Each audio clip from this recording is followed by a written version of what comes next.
So here I am with three people, two of whom I would not have known had it not been for the third. Nicholas introduced me to Tony. Nicholas also introduced me to Vernice. And here we are, just killer people. What are you most excited about, Nick, in the next 6 months of your life? I think the ability to focus my energy in a singular direction.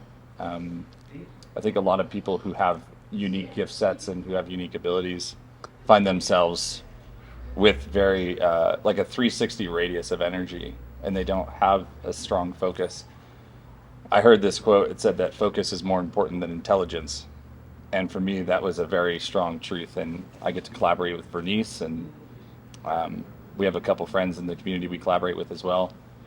And I just feel like understanding my own personal motivations around what I do, to be able to give 100% in a unique direction of somebody who I believe is doing some of the most transformational work in the world is incredibly valuable. So in a year, going from running a company with 125 clients and 25 team members to just selecting 2 to 3 people to work with, it's something actually Mike told me to do 2 years ago. Sometimes I'm right. Mike is historically correct. Historically, not completely 100%, because nobody's that way. Yeah. What's giving you life right now? In any area of life? Excited about getting clarity on the legacy that I'm leaving for my kids and the world. Like literally, if billions and billions of souls have been here, which they have, in 150 years, no one on this planet will be here unless they're cryo or something. Mm-hmm. Right? We do have that technology coming. Why was my soul here right now? Right? And it's not about any of the materialistic stuff. It's about the real difference that we're making. So to be able to get clarity on how I am creating and leaving that legacy, starting with me and then my kids, and then boom, boom, boom, boom, boom. It's exciting. And the work that I do, to me, it's a capital W. My work on the planet, my purpose work, right? You're a trailblazer in so many ways. How do you find rest? How do you take care of yourself? How do you do self-care? So bad at it. But you know what? It's when I feel the little 6-year-old girl in me rebelling, and I don't want to do any work. I don't want to do this. I don't want to show up. I don't want to do that. It's like, oh, okay.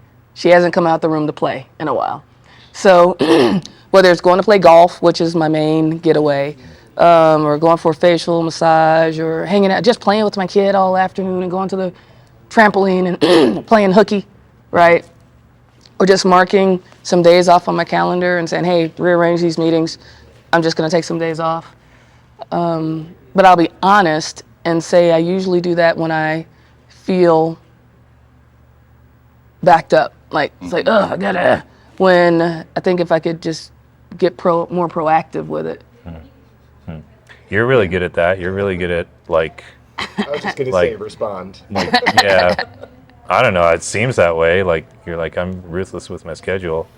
You spend a lot of time with family. You have lots of animals.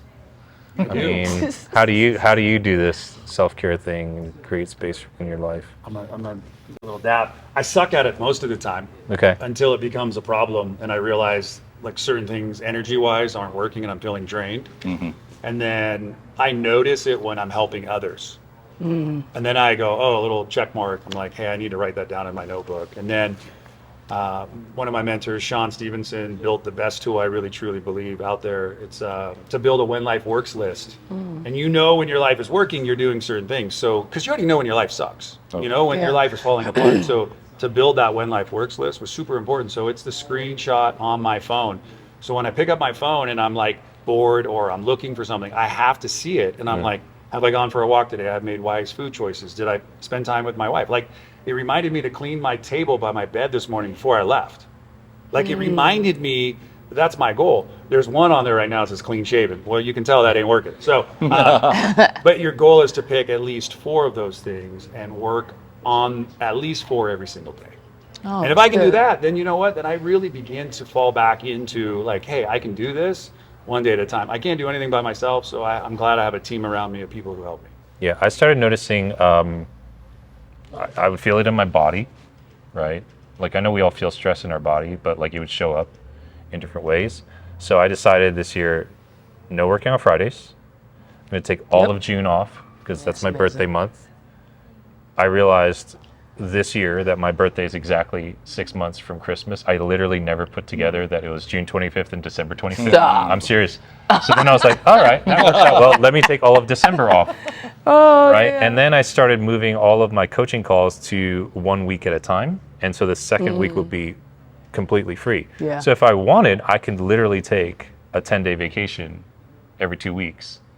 Right. And I just focused on doing that because I noticed I had so much that I was holding on to, and then life would try to throw me a pass, maybe even something better. You can't catch a football if you're already holding two in your hands, right? So once I started doing that, amazing things started opening up because I created space for them proactively. I think if I do the math right, I'm supposed to work like 147 days this year. And I counted even going out to lunch or a networking event at dinner like as if I had kids, like you guys all do, right? I'm like, well, they wouldn't know otherwise that I'm going to meet a friend. They would just think Dad's going to work. So I was like, okay, that's a work day. That's a work thing. And now with all this, it sounds a little sappy, but I found a dog, like, because I made space, and it was the right thing, So who knows what's going to happen? Because if you're always busy working, nothing new can come in. Like you can't experience anything new if you're always like doing. So I heard it said a long time ago, and I've really used it. It's like you're either a human doer or a human being. And most likely, most of us are human doers. We think we have to, but I realized when I wanted to get to where I'm at today, I had to become a human being. And that is to really identify what I'm good at and what I need help with, and then be open to ask people like Mike, whatever it may be, to say like, hey, I suck at this. Are you willing to help me? Because I need some help, but I'm willing to be a student. So if I don't wake up in the morning willing to be a student, I promise you I'm going to lose. But if I wake up in the morning willing to be a student, I've already won at the game of life, because it means then I'm going to be receiving so much download from a lot of individuals, and then I really weed out who I get my info from. Because there's so many, everybody, my neighbor Todd McGuire always talks about it. Everybody's a teacher teaching us something good or something bad. And it's really up to us to figure out, who do we want to follow? You can follow the guy down the road and you'll end up down a really dark street, or you can follow the guy down the road and you'll end up at a palace, and the only difference is just who you chose to follow. Yeah, I look a lot at like who's living a life that I want to aspire to. Like, what's the top of the mountain look like in that industry I'm in? That's how I got out of what I was doing, like previous to what I do now. Like, I was working as the music director of this church. You may not know that. And then I met this. I was 30 years old. I flew to Colorado, here to Colorado. It's a big place in Colorado Springs. And the dude was like 45 years old at the time. And I was like, you're 15 years older than me. And he had the window with the Rockies in the window. And I was like, if all goes well, do I want this guy's life in 15 years? And I said no. So I realized like the ladder I was climbing was leaning against the wrong building. Yeah. Or the mountain I was climbing was like not the view I really wanted. Yeah. So actually, I do encourage a lot of people, like, find the people who are living. Like, I've worked with a lot of experts in the coaching space. I'm like, I do not want their life. Right. Like, I don't want that life. And that's why I said the clarity thing, right? Getting clarity on, because I've been on the road, I'm doing tons of, but I know that's not. I love to speak. I'll always speak. I'll be like Maya Angelou when I'm 80 years old. Like, I remember, But how do I just want the quality of my life? Yeah. What do I want my everyday to look like? And I want to be able to choose what it looks like. I don't want to have to go do something, right? So that's it's really exciting. And I want to show my kids how to live their dreams, like truly create their life. Love it. Thanks, guys, for just chilling for a little bit. Oh, yeah. That was actually a big thing that Tony told me. We always talk about, I have to go here, I have to go here, I have to go here. When do you turn it to, I get to? That's right. And an interesting part, Maya Angelou was really good friends with my English teacher in high school, Sharon Bergstrom. And Maya came to speak one day in my class. Wow. She sat in the back. She just was such a cool lady. Yeah. And I remember when she passed, I remembered and reflected. And that's like the thing, like, I'm going to talk about today, and like I think we all need to spend more time. Spend time in how you got to where you're at today, the good, the bad, and the ugly, because it all brought you to this That's very right. moment. And so many just want to look for the next moment. I'm like, no, this is the This right is moment. the There's moment. never going to be a better opportunity than this one that you're in right now. If you actually spend time identifying it, then you'll realize that you were created for something way better than maybe you're even experiencing now. That's right. And that was the humble that I needed. I needed humble pie to realize like I wasn't doing certain things in my life that were bringing me the results I wanted. So I was attracting a lot of like bad things. And then the moment I decided I was better, not like better than you, but I was destined for better things by switching where I was focused. And that's why if you focus your focus, everything begins to change. You lose all the bad and you really hone in on where you were supposed to be. And that's what allows you to be like an antenna and receive all of the things that are going on around you. The frequency is the same for all of us. That's why Jim Rohn says the same wind blows on us all. The wind of disaster, the wind of opportunity. But most of us are not tuned into that. So we get blown all over and then we blame our circumstances on life, on everybody else. And I'm like, no, it's when you take personal responsibility, number one, accept for the moment where you're at, realize everything you've gone through, you're still alive, got a heartbeat, it's gonna be okay. You may have to do some things that get you uncomfortable, but if I'm comfortable, I'm not living, I'm existing.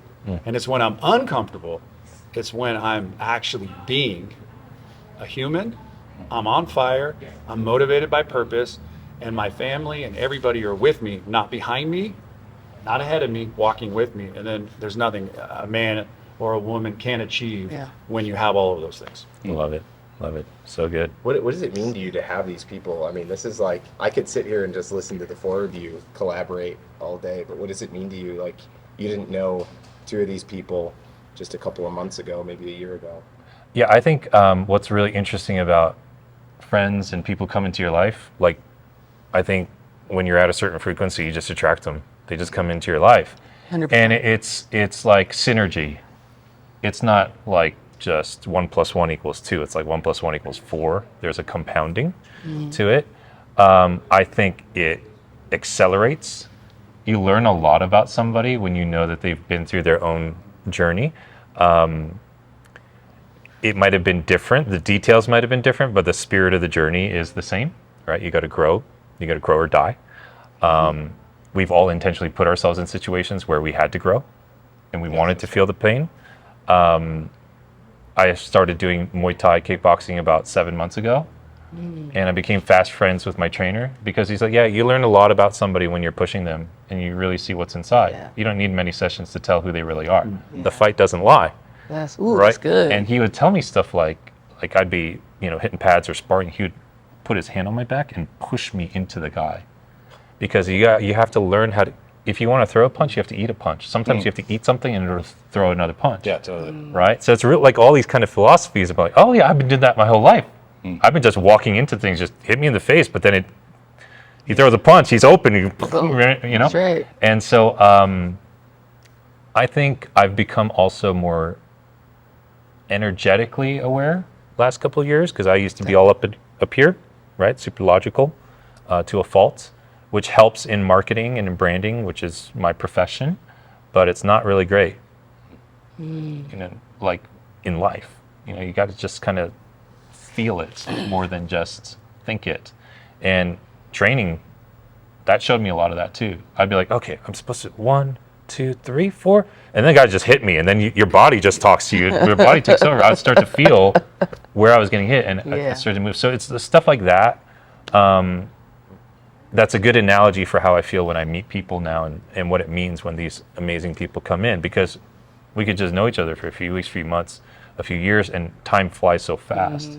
But it feels like I've known them 10 years because it's just kindred spirits and energy. So.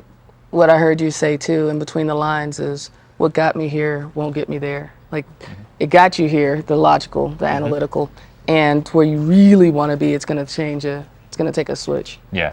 That you've already made. Yeah. And they say that about business too. If you're making 6 figures, the people you have around you may not get you to 7, and the people around 7 may not get you 8 or 9. So like you're gonna attract certain people, and I always say they're in your life for a season, reason, or a lifetime. My job isn't to figure it out. My job is to love people for who they are in that season, reason, or a lifetime, and realize, man, like a business consultant got me to 7 figures, but he's never done 8 himself. So Right. I may need to go find an 8-figure business coach or somebody to help me.